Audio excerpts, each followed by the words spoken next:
Hello everyone, आज हम देखने वाले हैं और एक story that is the cows and the Lions. तो इसमें हम देखेंगे इसका ट्रांसलेशन, पूरा एक एक वर्ड का मीनिंग और जितने भी आपके वर्ड्स हैं करेक्ट प्रोनाउंसिएशन, यानी कैसे आपको उसको उच्चारण उसका कैसे करना है, कैसे बोलना है और किस तरीके से सेंटेंस फ्रेम करना है। जैसे बहुत बार मुझे कमेंट्स आता है कि सेंटेंस कैसे फ्रेम करें, कैसे वाक्य बनाएं। तो देखो इसी तरीके से हम ये सारी चीज़ें यहाँ पे समझेंगे और ग्रामर के भी जो भी यहाँ पे दिए गए हैं पार्ट्स और किस तरीके से सेंटेंस के सेंस बनते हैं, कैसे हम उन्हें बोलते हैं, कैसे बना सकते हैं और अलग अलग टाइप से आप कैसे प्रैक्टिस कर सकते हैं, ये सारी चीज़ें हम इसमें डिस्कस करने वाले हैं। ऑलरेडी मैंने सारे मीनिंग लिख दिए हैं हर एक शब्द के, क्योंकि वीडियो बनाते टाइम लिखने में थोड़ा टाइम जाता है और उसमें टाइम वेस्ट होता है आपका। तो यहाँ पे फटाफट सारी चीज़ें मैं जो भी एक वर्ड का अगर उसके 2-3 मीनिंग निकल रहे हैं या कुछ अलग से एक्सप्लेन करना है तो वो सारी चीज़ें मैं यहाँ पे एक्सप्लेन करते जाऊँगी प्लस ग्रामर के साथ में। कई सारे वीडियोस ऑलरेडी बनाए हुए हैं, सारे देखिए, बहुत ही इंपॉर्टेंट है, हेल्पफुल है आपके लिए। और जैसे कि मैं आपको हमेशा एक चीज़ प्रॉमिस करती हूँ कि आप एक हफ्ते पहले ये पढ़ के देखिए, करके देखिए, जैसा मैं बोल रही हूँ। जो हार्ड वर्ड है उसको लिखिए, लर्न कीजिए। और हमें पता ही है कि स्टोरी है तो जैसे कि हम इतनी बड़ी बड़ी मूवी देख लेते हैं, पूरा हमें उसकी स्टोरी, डायलॉग, उसके वर्ड्स एक एक याद हो जाते हैं, सारे सीन याद हो जाते हैं। तो स्टोरी के थ्रू हमें सारे वर्ड्स जल्दी ही याद हो जाएंगे, क्योंकि स्टोरी के थ्रू हमें जो भी टफ वर्ड्स रहते हैं वो हमें समझ में आ जाता है कि अच्छा इस तरीके से यूज़ हुआ तो इसका मतलब ये होता है। तो हम दूसरे भी सेंस में, दूसरे सेंटेंसेस में हम उसको यूज़ कर सकते हैं, फ्रेम कर सकते हैं दूसरे सेंटेंसेस में। ओके, और वीडियो आपको मैक्सिमम रेजोल्यूशन पे देखना है, ठीक है, ताकि आपको वीडियो क्लियर दिखे। चलिए देखते हैं अभी जो मैंने लिख के दिया इसी रेजोल्यूशन में, यानी हाई रेजोल्यूशन पे आपको वीडियोस देखने हैं। The cows and the lions, गाय और शेर। अब एक चीज़ यहाँ पे देखिए, सिर्फ एक गाय एक शेर की बात नहीं हो रही है यहाँ पे। तो हम गायों और शेरों नहीं बोलेंगे क्योंकि ऐसे ये बन नहीं रहा है हिंदी में, तो वैसे ही नहीं समझेंगे हम। अब यहाँ पे काउज यानी कई सारे गाय की बात हो रही है, लायंस यानी कई सारे लायन की बात हो रही है, कई सारे शेरों की बात हो रही है। तो काउज एंड द लायंस, तो यानी कई सारे गाय और कई सारे लायंस की स्टोरी में बात करने वाले हैं। एक चीज़ आपको ध्यान देनी है और कि कभी कभी कैसा होता है कि सेंटेंस इंग्लिश का जो रहता है, हिंदी में थोड़ा सा हम उसे जो निकल के सामने आता है वो कुछ अलग होता है, लेकिन हम हिंदी में उसको वैसा बोलते नहीं, बोलते कुछ अलग तरीके से हैं। तो वो ये चीज़ आपको ध्यान देनी है कि ये इंग्लिश भी एक लैंग्वेज है, हम उसको हिंदी में ट्रांसलेट कर रहे हैं। अब हिंदी को हम एक ही चीज़ को हम अलग अलग तरीके से बोलते हैं, ठीक है। अब जैसे यू आ गया तो यू को हम यहाँ पे तुम भी बोल देंगे, तू भी बोल देंगे, आप भी बोल देंगे, तुम्हें भी बोल देंगे, ठीक है। एक यू को हमने कितने तरीके से यूज़ किया। तो कहने का मतलब ये है कि कभी कभी आपको ये देखना है कि अरे इसका इस वर्ड का मीनिंग तो ये है, तो आपने ये सेंटेंस बनाते टाइम ऐसा कैसे बना दिया। तो ये सारी कुछ चीज़ें हैं जो आपको समझनी है। इंग्लिश को बस इंग्लिश की तरीके से समझना है, और जो इंग्लिश का वर्ड आपको एक बार समझ में आ गया उसकी जगह हमको हिंदी यूज़ करना ही नहीं है, उसको हमको इंग्लिश में ही यूज़ करना है उस वर्ड को। जैसे कि अभी मैंने कैसे, मैं बार बार बोल रही हूँ कुछ चीज़ें मैं इंग्लिश में ही बोल रही हूँ, ठीक है। जैसे मैंने अभी बोला कि उस वर्ड को, ओके, तो कई सारी चीज़ें मैं जैसे इंग्लिश में ही बोल दे रही हूँ, तो भले से उसका हिंदी में मतलब कुछ और होता है, लेकिन हम जैसे भी कंप्यूटर है, मोबाइल है, हम इसका हिंदी वर्ड ढूंढते हैं क्या, नहीं ना, हम समझ जाते हैं कंप्यूटर का मतलब, मोबाइल का मतलब, फ़ैन का मतलब, लाइट का मतलब, बेड का मतलब, ये सारे तो इंग्लिश वर्ड हैं। कई सारे वर्ड्स हैं जो इंग्लिश में हम बोलते ही हैं। तो वो सारी चीज़ें आपको ध्यान देनी कि जो हमको हिंदी में समझ में आ गया कि इंग्लिश का वर्ड क्या है, क्या मतलब है, तो हमको हिंदी में बोलने की उसकी ज़रूरत ही नहीं है, बार बार हमको उसको इंग्लिश में ही बोलना है। ये हमारी प्रैक्टिस होती है, फर्स्ट स्टेप होता है। रीडिंग बहुत ज़रूरी है इसके लिए, और इसीलिए मैं जो भी यहाँ पे वर्ड बोलूँगी वो सारी चीज़ें आपको ध्यान देनी है। कुछ ज़रूरी बातें हैं जो मुझे बतानी ज़रूरी थी आपको, ठीक है। ये सारी चीज़ें आपको ध्यान में रखते हुए सारी चीज़ें पढ़नी है। अब बहुत ही ध्यान से आपको सुनना है। 5 cows lived in a little forest। अब लिटिल ऐसे बोलते हैं, लिटिल या लिटल इतना नहीं बोलते, लिटिल, ठीक है।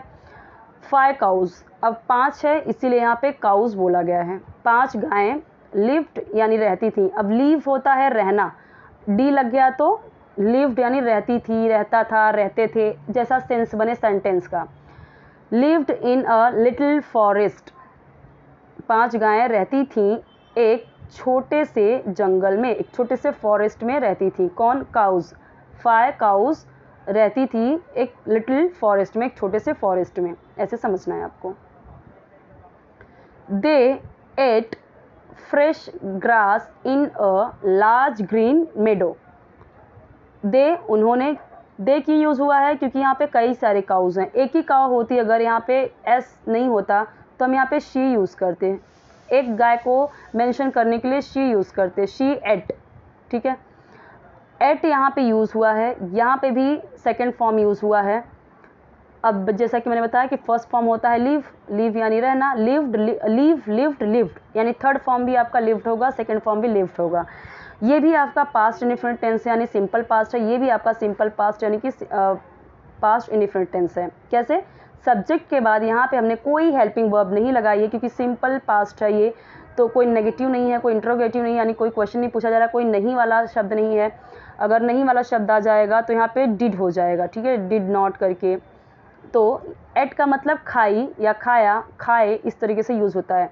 यानी पास्ट में क्या होता है, गया, गई, गए, आया, आई, आए, इस तरीके से, या, आ, ई, इस तरीके से लास्ट में, हिंदी में अगर हम बोले तो लास्ट में इस तरीके के सेंटेंस ख़त्म होते हैं। उन्होंने खाई फ्रेश ग्रास, ताज़ी घास खाई, इन अ लार्ज, एक बड़े ग्रीन मेडो में, घास के मैदान में, ठीक है। ग्रीन यानी हरा होता है, मेडो होता है घास का मैदान। तो ग्रीन का मतलब सबको पता है हरा, और मेडो यानी होता है घास का मैदान। मेडो का मतलब घास का मैदान, ग्रीन यानी हरे।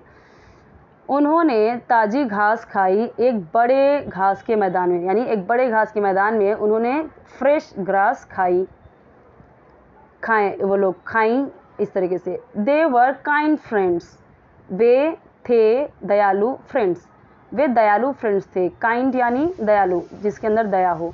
दे decided to do everything together so the lions could not attack them for food. उन्होंने डिसाइड किया यानी फैसला किया या निश्चय किया, टू डू करने का, एवरीथिंग सब कुछ, टुगेदर यानी एक साथ या मिलकर, सो इसीलिए या ताकि, यहाँ पे ताकि के सेंस में यूज़ हो रहा है, क्योंकि सो का मतलब इसीलिए भी होता है, तो भी होता है, और सो का मतलब यहाँ पे ताकि भी हो रहा है। उन्होंने, they decided to do everything, अब यहाँ पे एक सेंटेंस बन गया, they decided to do everything, उन्होंने सब कुछ करने का निश्चय किया। अब यहाँ पे टुगेदर एक वर्ड और लगा दिया तो क्या हो गया, they decided to do everything together, उन्होंने मिलकर, साथ मिलकर सब कुछ करने का फैसला किया। तो आप देख रहे हो कैसे सेंटेंस बन रहा है। यहाँ पे पहले सब्जेक्ट लगाया, जिसके बारे में कुछ कहा जाता है, पहले वो सब्जेक्ट होता है, फिर यहाँ पे हेल्पिंग वर्ब लगा, सॉरी हेल्पिंग वर्ब नहीं है, ये क्या है, वर्ब है। वर्ब में यहाँ पे ईडी लग गया, क्यों, क्योंकि उन्होंने डिसाइड किया, ये पास्ट इंडिफिनिट टेंस है, तो मैं पास्ट इंडिफिनिट टेंस लगाने के लिए हमें जस्ट क्या करना है, सब्जेक्ट के बाद सेकेंड फॉर्म यूज़ करना है वर्ब का। उन्होंने फैसला किया, तो दे डिसाइड नहीं होगा, दे डिसाइडेड, क्यों, क्योंकि यहाँ पे सेकेंड फॉर्म आ जाएगा, डिसाइड, डिसाइडेड, डिसाइडेड। डिसाइड होगा आपका फर्स्ट फॉर्म, यानी कि ये, जस्ट वेट मैं आपको बताती हूँ इसका, डिसाइड, ये आपका हो जाएगा, जो ये डी है इसको हटा दिया, सिर्फ ये डी कट कर दिया, तो ये हो गया आपका फर्स्ट फॉर्म, और ये पूरा लिख दिया तो सेकेंड फॉर्म, और थर्ड फॉर्म का भी स्पेलिंग यही रहेगा। तो उन्होंने फैसला किया, टू डू करने का, एवरीथिंग टुगेदर, तो ये आपका ऑब्जेक्ट हो गया। सो द लायंस, ताकि लायंस कुडंट, कुछ ना कुडंट ना कर सके, अटैक हमला, देम उन पर, फॉर फूड भोजन के लिए, लायन उन पे अटैक ना कर सके। देखिए ना, ये कितने सिंपल सिंपल सेंटेंसेस यहाँ पे दिए गए हैं, कितने सिंपल सिंपल वर्ड्स दिए गए हैं, आपको भी पता होगा, बस आपको सेंटेंस देखिए कैसे फ्रेम किया गया है। They decided to do everything together, उन्होंने सब कुछ एक साथ करने का डिसाइड किया, ताकि लायन उन पर हमला ना कर सके, भोजन के लिए उन पर हमला ना कर सके। कुड नॉट है ये, ठीक है, कुडंट हम शॉर्ट में बोलते हैं। वन डे, एक दिन, द 5 काउज, 5 गायें, फॉट, लड़ पड़ी, and each one started to eat grass in a different place. एक दिन द 5 काउज, 5 गायें लड़ पड़ी, और हर एक, ईच वन यानी हर एक, ईच वन का मतलब हर एक, स्टार्टेड टू ईट खाने लगी, ईट का मतलब खाने, स्टार्टेड का मतलब लगी, ग्रास घास, इन अ डिफरेंट प्लेस अलग अलग जगहों पे, इन अ डिफरेंट प्लेस यानी अलग अलग जगहों में। The lions decided to seize the opportunity and killed them one by one.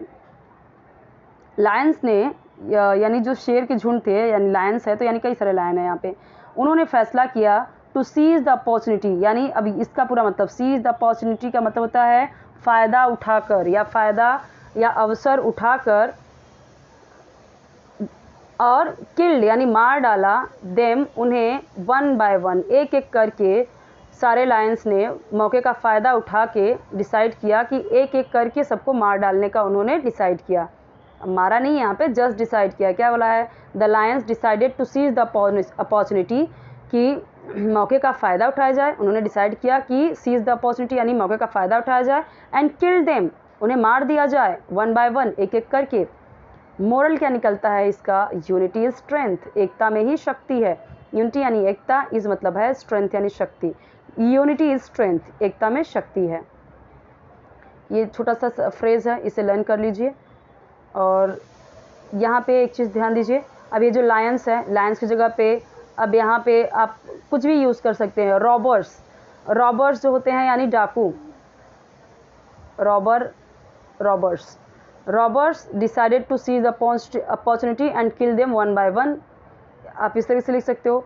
और कई सारी चीज़ें यहाँ पे दी गई हैं जो हम यूज़ कर सकते हैं। जैसे एक एक करके हमें बोलना होता है, तो हमें अब ये चीज़ याद रख लीजिए कि एक एक करके को क्या बोलते हैं? One by one. हम बोलते हैं ना, वन बाय वन आओ, वन बाय वन प्लेट उठाओ, एक एक करके प्लेट उठाओ, ठीक है, इस तरीके से। और किल्ड, यहाँ पे भी पास्ट टेंस यूज़ हुआ है, simple past tense, ED use हुआ है। किल का मतलब मारना, किल्ड यानी मार दिया या मार डाला, मार डाली, इस तरीके से।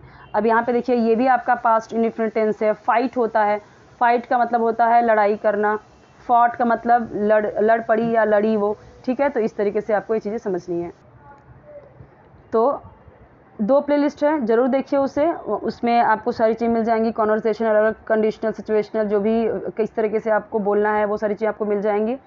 और इस तरीके की स्टोरीज़ बहुत सारी मिल जाएंगी। और कुछ स्टोरीज़ ऐसी हैं जिसमें मैंने इस तरह से लिखा नहीं है, तो पहले आप ये जो लिखे वाले हैं ना, ये सारा पढ़ लो, अच्छे से समझ लो। उसके बाद वो जो बिना लिखे हुए हैं वो पढ़िए, ताकि आपको थोड़ा समझ में आए, क्योंकि वहाँ पे मैंने वर्ड टू वर्ड एक्सप्लेन तो किया है, लेकिन ऐसे लिख के नहीं रखा है। लेकिन पहले आप इस तरीके के जो वीडियोज़ हैं वो देखिए, ताकि आपकी इंग्लिश थोड़ी स्ट्रॉन्ग हो जाए, समझ में आने लगे सारी चीज़ें, ग्रामर वगैरह, तब आप वो सारी वीडियोज़ देखिए। और यकीन मानिए, आप एक हफ्ते करके देखिए, आपको ज़रूर फ़र्क नज़र आएगा। और फिर आपको अपने अंदर खुद इम्प्रूवमेंट समझ में आएगा कि आपने क्या इम्प्रूव किया है अपने अंदर, खुद के अंदर, ठीक है। और मुझे कमेंट कीजिए कि अगर आपको किसी टाइप का वीडियो चाहिए, या फिर कोई सिचुएशनल वीडियो चाहिए कि आपको डेमो देना, इंटरव्यू देना, उस टाइप के तो वीडियोज़ हैं। लेकिन फिर भी आपको जिस टाइप्स के भी वीडियोज़ चाहिए, हेल्प चाहिए, आप कमेंट में बताइए।